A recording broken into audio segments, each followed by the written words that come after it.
La seule façon d'implémenter quelque chose d'équivalent à une zone d'exclusion aérienne, c'est d'envoyer des avions de l'OTAN dans l'espace aérien ukrainien et d'abattre des avions russes. Et cela pourrait mener à une guerre totale en Europe. Le président Biden a été clair sur le fait que nous n'allons pas nous engager dans une guerre contre la Russie. Bertrand Badi, bonjour. Vous êtes professeur de relations internationales à Sciences Po, auteur des Puissances mondialisées, repenser la sécurité internationale aux éditions Odile Jacob. Merci d'être avec nous. La Russie rencontre plus de difficultés que prévu, mais elle avance. À un moment donné, il faudra bien négocier. Quel est son but, d'après vous ? Alors, très difficile de répondre à cette question parce que c'est le but d'un homme. Et ce qui se passe dans la tête de Poutine, on l'a dit beaucoup ces derniers temps, personne ne peut se prévaloir de le savoir.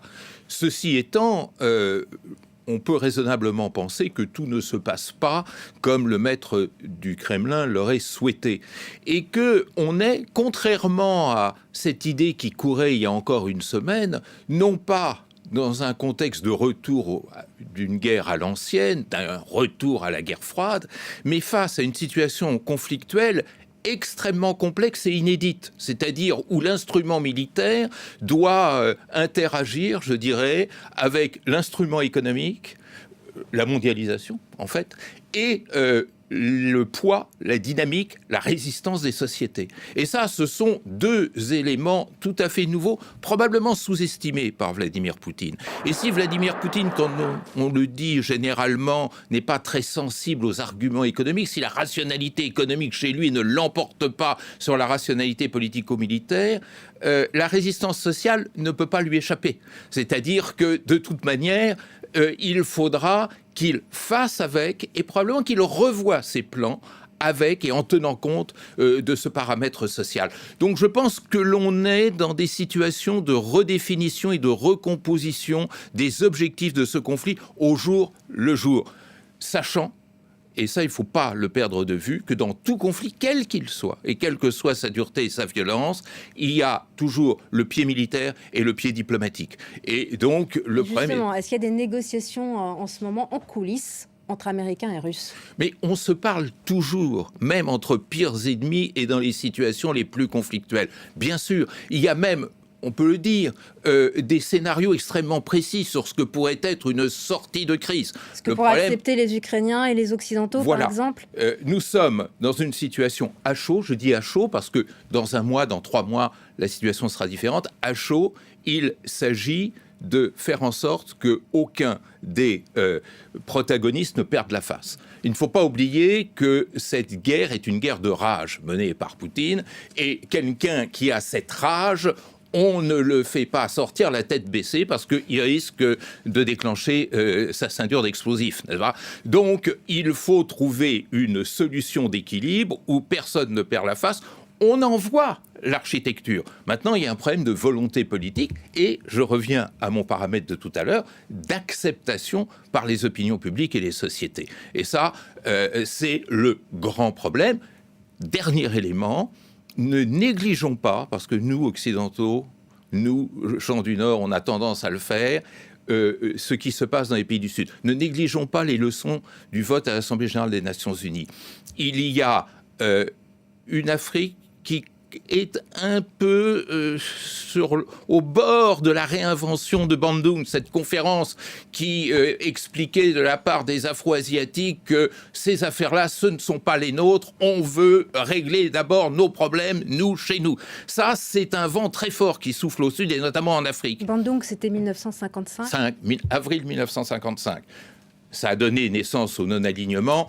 L'histoire ne se répète pas, mais ce qui se répète, c'est effectivement cette exaspération des pays du Sud par rapport à ces problèmes du Nord, alors que le Sud est confronté à des problèmes énormes qui ne progressent pas dans leur solution. Et puis, il y a un autre pivot qui est la Chine. Et au lieu de se presser de dire que la Chine est l'allié de la Russie parce qu'une dictature aime une autre dictature, il faut voir que la Chine est plutôt satisfaite, je pense, d'un affaiblissement de la Russie. Plutôt satisfaite. Elle peut continuer à aider discrètement, économiquement, la Russie. Elle le peut, mais justement, tout le problème est de savoir jusqu'à quel point. Il y a là des incitations qui peuvent partir de Pékin, du style oui, on vous soutient, mais etc. C'est Pékin qui a d'un certain point de vue, le pouvoir. Pourquoi ? Parce que affaiblir la Russie, c'est bien. Affaiblir l'Occident, c'est bien. Faire face à l'effondrement du système économique mondial ou à une guerre de haute intensité, pour la Chine, ce n'est pas bon du tout. Et enfin, elle défend ses propres intérêts. avoir la satisfaction d'être le grand médiateur dans cette affaire, pour un monsieur Xi Jinping, c'est une sorte de consécration. Donc c'est un sentier qu'il ne faut pas du tout négliger. Après l'effondrement de l'URSS en 1991, néanmoins, est-ce que ce n'était pas une erreur de maintenir et d'étendre l'OTAN au lieu de renégocier un traité de sécurité internationale ? Oui, parce que l'erreur était double en fait. C'est-à-dire que en 1991, les Occidentaux ont fait le calcul c'est-à-dire deux pôles, URSS et soviétique et occidental, -1, l'effondrement de l'URSS égale 1, on est dans un système unipolaire que l'on va gouverner. Et c'était ça l'idée. Et rappelez-vous, à l'époque, François Mitterrand, qui avait une certaine lucidité sur l'avenir, avait dit, mais en maintenant l'OTAN, on est en train de réinventer la Sainte Alliance, c'est-à-dire cette alliance de sociétés, de pays qui prétendent partager les mêmes valeurs et qui prétendent ainsi réguler le monde.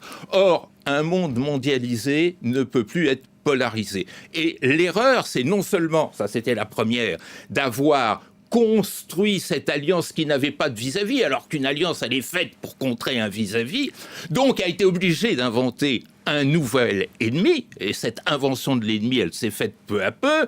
On a allé chercher la Chine, après on a été chercher la Russie, à créer cette situation artificielle qui constitue effectivement une erreur. Il faut le savoir pour cette sortie de crise, et la sortie de crise passera nécessairement par une renégociation du régime de sécurité en Europe.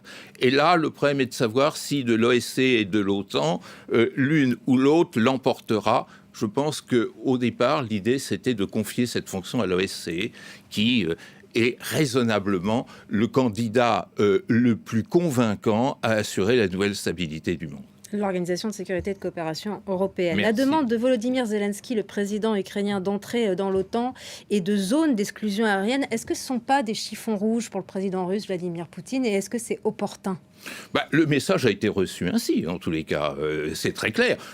Il était évident que si on avait accepté cette proposition du président ukrainien d'établissement d'une zone de non-survol, on allait directement à la confrontation avec la Russie.